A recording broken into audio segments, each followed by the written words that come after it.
teman-teman, di sini kami akan mempresentasikan hasil diskusi kelompok kami dengan tema pembelajaran analisis investasi sektor publik. Namun sebelum itu, kami akan memperkenalkan anggota kelompok kami. Yang pertama ada Ireneta Kendare, Ricky Waro, William Paindong, dan Shalomita Malomenia. Program investasi publik. Investasi publik digunakan untuk pengembalian keputusan untuk mendukung pelaksanaan program, kegiatan, dan fungsi yang menjadi prioritas kebijakan. Pengeluaran untuk investasi publik harus mendapat perhatian yang lebih besar dibandingkan dengan pengeluaran rutin, karena pengeluaran investasi atau modal memiliki efek jangka panjang, sedangkan pengeluaran rutin lebih berdampak jangka pendek. Kesalahan dalam melakukan pengembalian keputusan investasi tidak saja akan berdampak pada anggaran tahun berjalan, namun juga akan membebani anggaran tahun-tahun berikutnya. Dalam praktiknya, terdapat permasalahan yang sulit diselesaikan antara lain: 1. Memastikan bahwa program investasi publik yang diajukan merupakan program yang komprehensif. Yang kedua, memperkirakan pengeluaran yang dibutuhkan di masa yang akan datang. Yang ketiga, mengevaluasi relevansi proyek-proyek yang ada. Berikut penentuan kebutuhan investasi publik. Penentuan kebutuhan investasi publik berkaitan dengan jumlah anggaran yang akan ditetapkan bagi masing-masing unit organisasi. Analisis yang mendalam sebelum dilakukan investasi sangat penting dilakukan karena investasi publik berkaitan erat dengan masalah transparansi dan kewajaran anggaran. Ada beberapa cara dalam mengolongkan asal-usul investasi.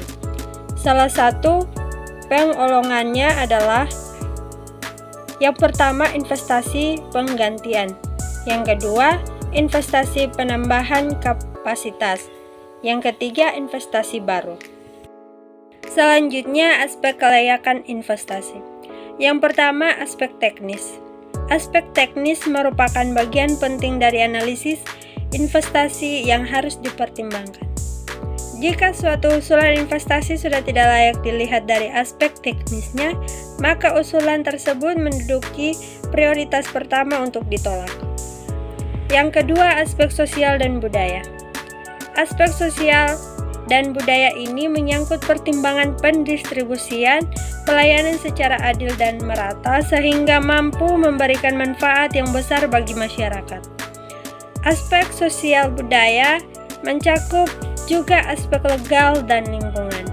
Yang ketiga, aspek ekonomi dan finansial. Pertimbangan aspek ekonomi meliputi kegiatan menganalisis apakah suatu proyek yang diusulkan akan memberikan kontribusi yang nyata terhadap pembangunan perekonomian secara keseluruhan dan apakah kontribusinya cukup besar dalam menentukan penggunaan sumber-sumber daya yang digunakan.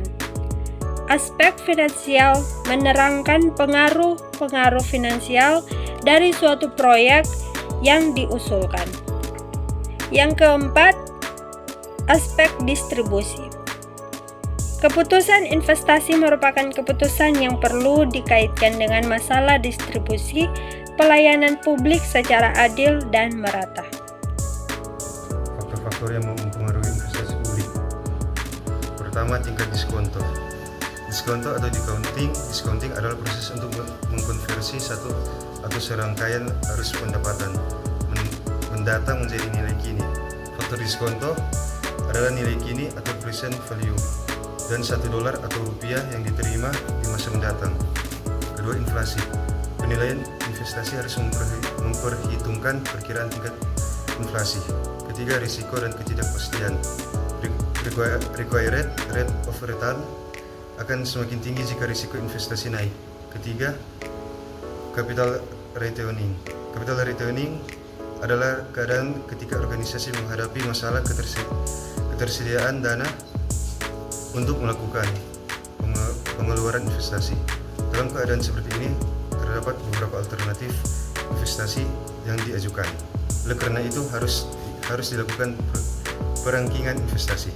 Selanjutnya, investasi dalam sektor publik dibagi menjadi dua, yaitu pertama, investasi jangka pendek. Investasi yang digolongkan sebagai investasi jangka pendek meliputi deposit berjangka waktu 3-12 bulan dan dapat diperpanjang secara otomatis.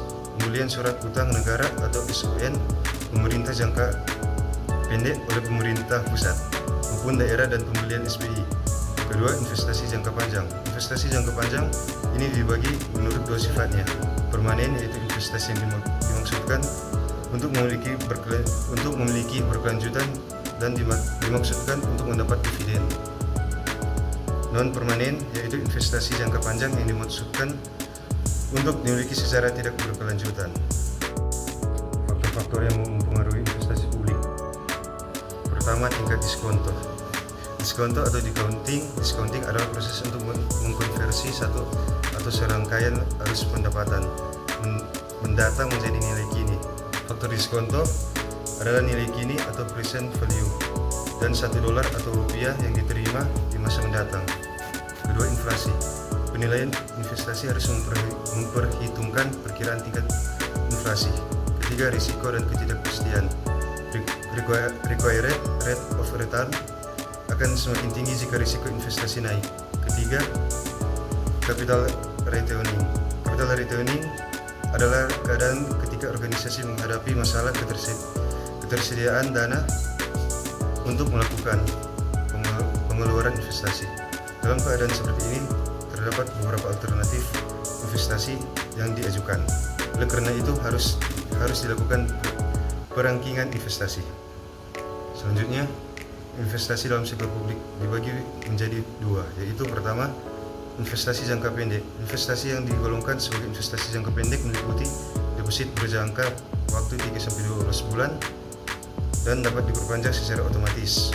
Pembelian surat utang negara atau SUN pemerintah jangka pendek oleh pemerintah pusat maupun daerah dan pembelian SBI.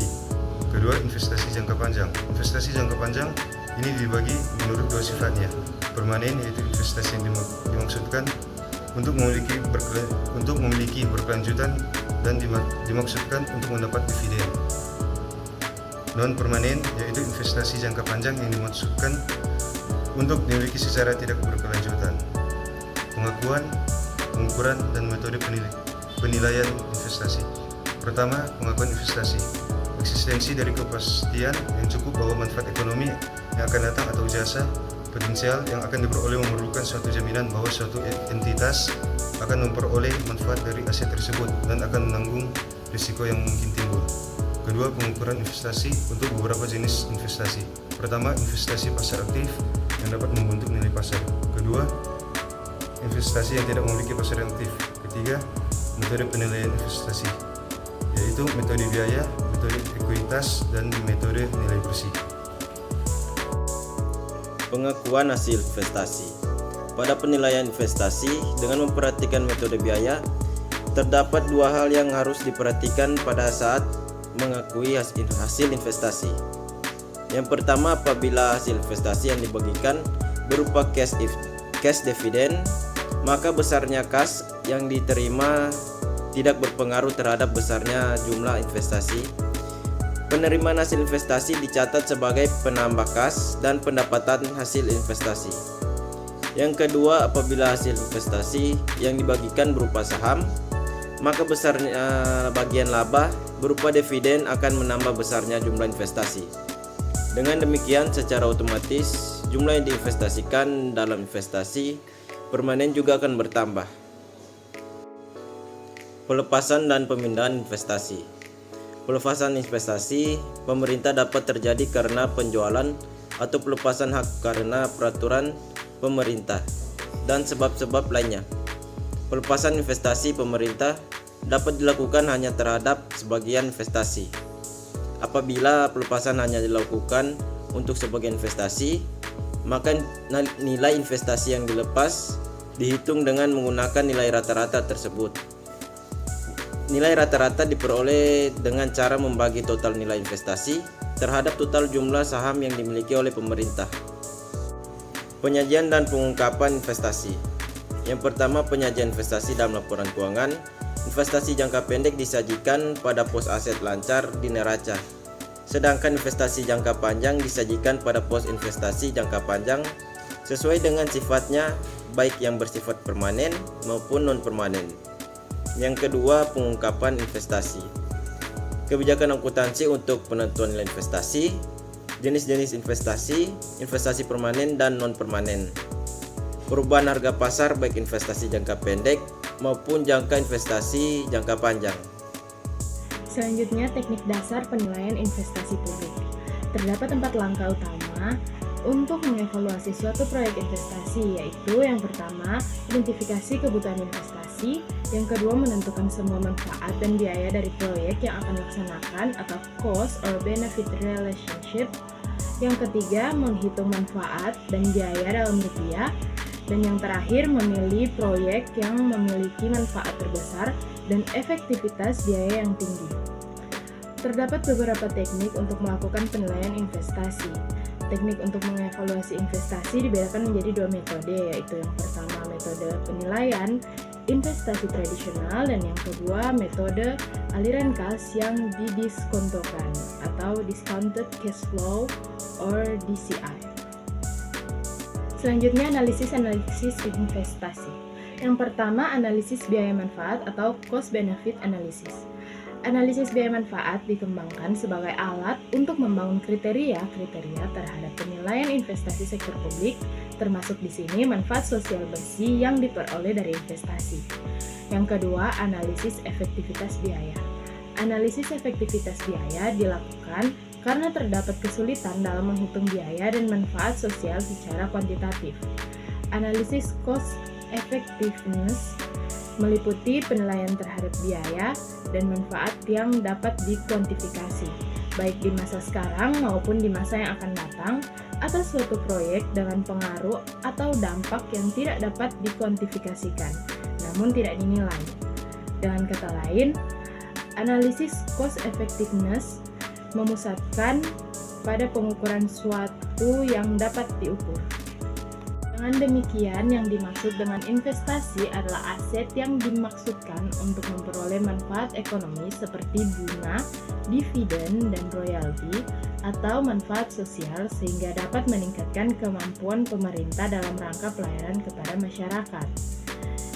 Investasi sektor publik adalah aset yang diberikan oleh pemerintah kepada publik, baik manfaatnya dapat dinikmati langsung atau tidak oleh pemerintah itu sendiri yang dapat menyentuh seluruh golongan masyarakat itu.